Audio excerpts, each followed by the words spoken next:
Health and environmental experts are accusing the Obama administration of caving in to the meat industry in its new dietary guidelines, the federal nutrition standards for public programs, school lunches, food labels, and more. While the guidelines recommend consuming less sugar, they do not recommend eating less meat. This comes despite recent findings by the World Health Organization that processed meat causes cancer. Advocates are also condemning the government for dropping a proposed recommendation from the Federal Advisory Committee that people eat an environmentally sustainable diet. This, too, would have led to recommendations to curb meat consumption, since meat production uses far more water than other forms of food production. But their proposal came up against heavy lobbying from the meat industry. Groups including the National Cattlemen's Beef Association, the National Pork Producers Council, the North American Meat Institute spent hundreds of thousands of dollars to remove the committee's call to eat less meat. And their victory has a shelf life of at least 5 years, with the next set of dietary guidelines not due out till 2021. For more, we go to Lawrence Gostin, university professor and faculty director at the O'Neill Institute for National and Global Health Law at Georgetown University. He's also director of the World Health Organization Collaborating Center on Public Health Law. Welcome to Democracy Now!, Professor Gostin. Can you start off by saying, what is the World Health Organization's and scientific community's opinions about consumption of meat? Well, certainly processed meats like hams, hot dogs, cold cuts that are cured and smoked, they are thought to be carcinogenic. There's good evidence that they are carcinogenic and that they cause various cancers like colon cancer and possibly stomach cancer. And so the World Health Organization recommends that we should significantly limit our intake of those kinds of processed meats. So does this only apply to processed meat, not red meat more generally? Well, in terms of the cancer-causing properties, processed meats, that there's stronger evidence that processed meats cause cancers, but also other kinds of meats, other red meats, beef, pork, also are not very good for you in terms of cardiovascular health. And there is some evidence that they can cause cancer, particularly when Americans or others go into their barbecue or other places and really cook them so that they're burnt, which may have cancer-causing properties to them as well. But in any case, we know that a healthy diet doesn't include a lot of either processed meats or red meats. You should be getting your protein from beans, tofu, poultry, and particularly fish. Dr. Richard Wender, Chief Cancer Control Officer of the American Cancer Society, recently commented on the new dietary guidelines, saying, quote, "The science on the link between cancer and diet is extensive. By omitting specific diet recommendations, such as eating less red and processed meat, these guidelines miss a critical and significant opportunity to reduce suffering and death from cancer." Professor Gostin, talk now about how the USDA arrived at its dietary guidelines. They said eat less sugar, but they did not comment on meat. And what's the significance of these guidelines? How do they affect the American diet? Yeah, well, let me just first talk about the sugar, because I wouldn't give them a free pass on sugar. Because what the Scientific Advisory Committee recommended was a specific recommendation for Americans to eat less sugar-added drinks and beverages. Those were completely omitted. There's just a vague reference to eat less sugar, but not specifically don't drink sugar-sweetened drinks like colas and other kinds of sodas. So don't give them a free pass. I think that the beverage industry also put a lot of pressure, as well as the meat industry.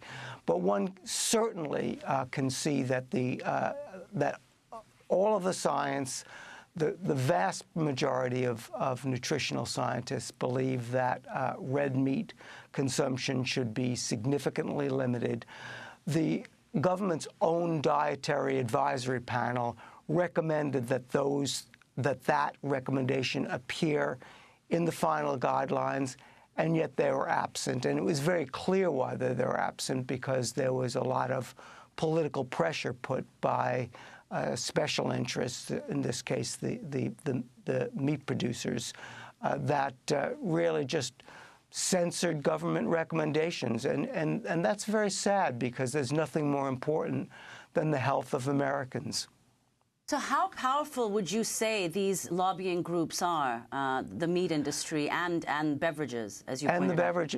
You know, I would say this, you know, we think of tobacco as an evil industry, and this unquestionably is, and we call it big tobacco. But we also need to start to recognize that there's something called big food. Now, of course, all food isn't bad. We need to eat. I love to eat, heaven knows. But there's all kinds of obfuscations, and the political influence of the food industry, particularly meat and the beverage industry, I could also mention alcohol and other industries, are very powerful.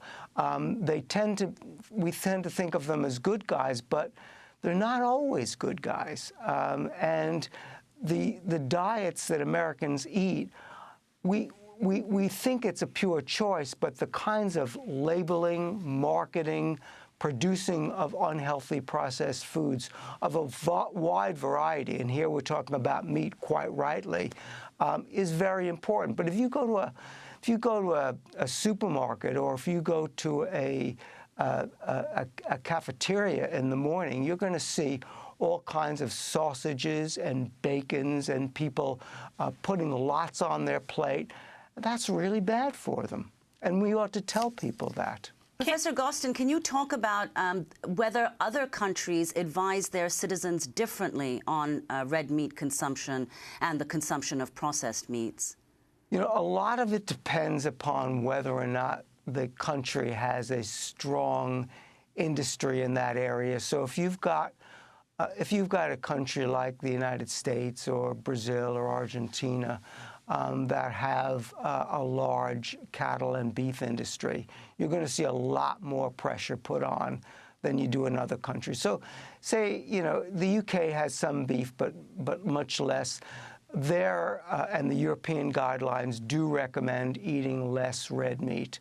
And so it really depends upon how powerful the industry is as to what happens.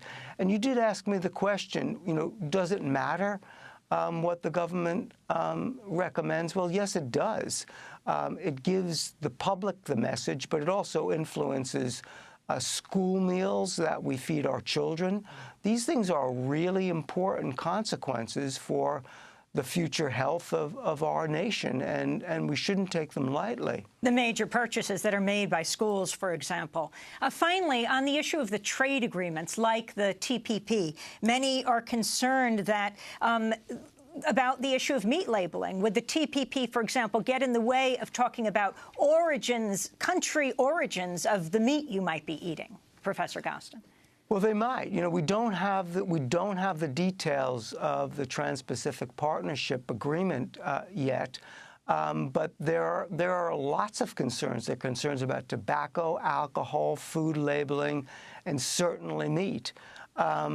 We just don't know what protectionism is going to be put into there to protect large special interests. But I can tell you this, that we ought to look at trade agreements, both the Atlantic and Pacific trade agreements, through the eye of science and public health. And because really what our mothers told us, that nothing's more important than your health, is really true. And we need to make our representatives abide by that mantra. Lawrence Gov't, we want to thank you for being with us, University Professor, Faculty Director at the O'Neill Institute for National and Global Health Law at Georgetown University, also Director of the World Health Organization Collaborating Center on Public Health Law.